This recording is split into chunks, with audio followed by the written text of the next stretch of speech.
Hey everybody, did you know you can go to colinmullen.com to get that gift that you're waiting to get? But the holidays are here, the holidays are happening, and you should get someone something from colinmullen.com because it's all sophisticated, and then they'll feel superior because they got art for holiday and not like, you know, something else. It's cool. colinmullen.com.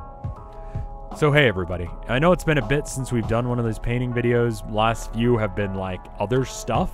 So let me talk about this painting real quick and about that. Basically, my lights in my apartment have just not been working, which makes painting really hard. So I haven't painted in like about a month. Last time you saw a painting from me was the last time I painted. And so I'm a little out of practice, a little bit out of the rhythm, but I feel like this painting turned out all right, all the same. Anyway, let me know what you think of it in the description, or the comments, I should say. Let's get into today's subject matter because no one wants to hear me rant on about my work. But if you want it, colinmullen.com, right? Anyway, so why are you even trying to paint? It sounds clickbaity, and it is because that's how you phrase questions for YouTube videos, is you have to make them a little bit clickbaity. But let's talk about that for a second. Why are you trying to paint? I saw an article from the New York Times recently, and I'll link it down below. And it's basically just like, as at least Americans, we're having less and less free time. We're having less time to just spend on ourselves and less time that we're not trying to work. And I need to have an episode on burnout. I keep promising I'll do one. I'll probably do one maybe next time. I keep saying that, but it's never true. Anyway, and so when we finally have free time in order to take care of ourselves, in order to just enjoy life, after working, we got money and we spend it on things that we enjoy. And a lot of the times people are either sitting down, binging Netflix, or playing video games, or doing any of those things, so they don't really have hobbies anymore. But when we do have hobbies, we bring that work ethic that we instill in ourselves to that. And so this video is more for the people who are treating painting as a hobby. And I know there's some of you that do that. Some of you guys aren't. And so that's a question I do want to pass off real quick. From a scale of like 1 to 5, 1 being I'm doing this as a hobby. I like watching Bob Ross just for the sake of, you know, it makes me feel nice to paint. You know, I have no aspirations of becoming an artist or, you know, getting in a gallery. To 5, that is my life goal and dream.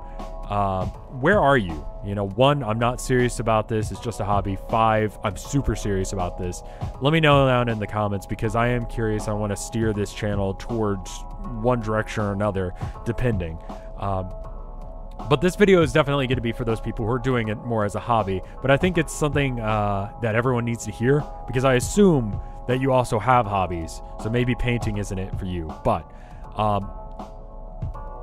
you know, with the hobbies I've got, I always try to do good, you know, like I'll be playing Counter-Strike or what have you. And, you know, I try and learn all those little techniques and those little strategies that you do in order to get good and not be a drain on the team, you know, making sure you're aiming at head height and stuff like that. The little basics that make you a better player. And obviously, like, you want to try somewhat, you know, being competitive is fun, but there's this whole concept, this cult of excellence that we have, at least in America, where just being mediocre at something is not okay, even if it's just for fun.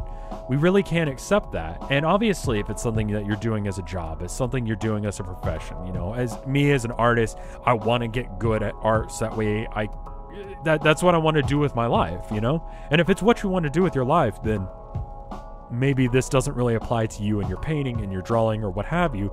But why do you feel like you need to be good at, you know, whatever your hobbies are? Let's assume painting for a minute. Why do you feel like you need to get good at painting? I mean, I realize that it's like my job on this channel to some degree to make you feel like an artist, to build up your confidence, to get you to paint and do all that stuff. And that's, you know, the idea, right? But like, why are you trying to get good? Is it for your own personal benefit? Do you enjoy doing art anymore? Like, if you're doing it as a hobby, if you're not doing it for money, if you're not doing it for, you know, the fame or, you know, whatever aspirations we spoke about in a week or 2 ago, I put out a video about this. I don't have to look to figure out what the name of that video was, but, and I'll link it at the end either way. It was, how to find an audience online, that one. I was talking about, you know, what is your purpose of why you're trying to find an audience? And I'm going to ask that again. What is your purpose of trying to get good at art? Why are you even bothering? Because if it's just to have fun, you're already at a good state right now, you know? Assuming you're having fun. But if you're not having fun, then you're doing it wrong. But if your goal is to get good so that way you can get in galleries and get paid and you can quit your crappy 9-to-5 job, then yeah, obviously you need to be trying and you need to be working and you need to be having that, you know, Inktober sort of work schedule. Again, burnout episode is coming. But why even bother pushing yourself that hard?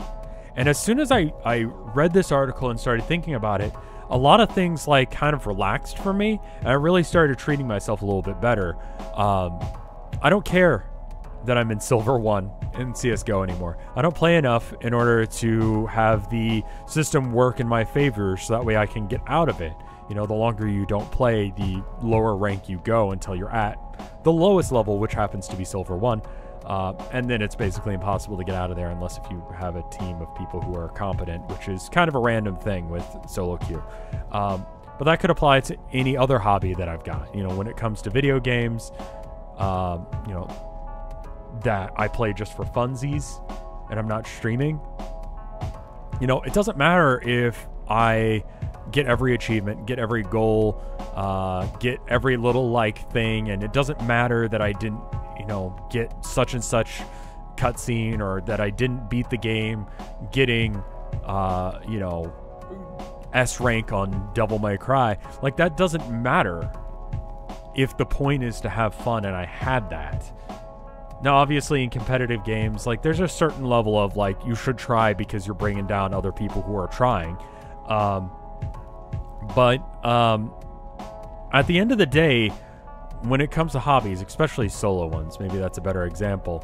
You know, when you're playing something like Magic the Gathering or Hearthstone, it's you versus the opponent. And assuming you're not just sandbagging them and just intentionally not trying, as long as you're having a good time, that should be sufficient for you. And I think that you need to definitely accept that and have a hobby. Having a hobby is super good for your health.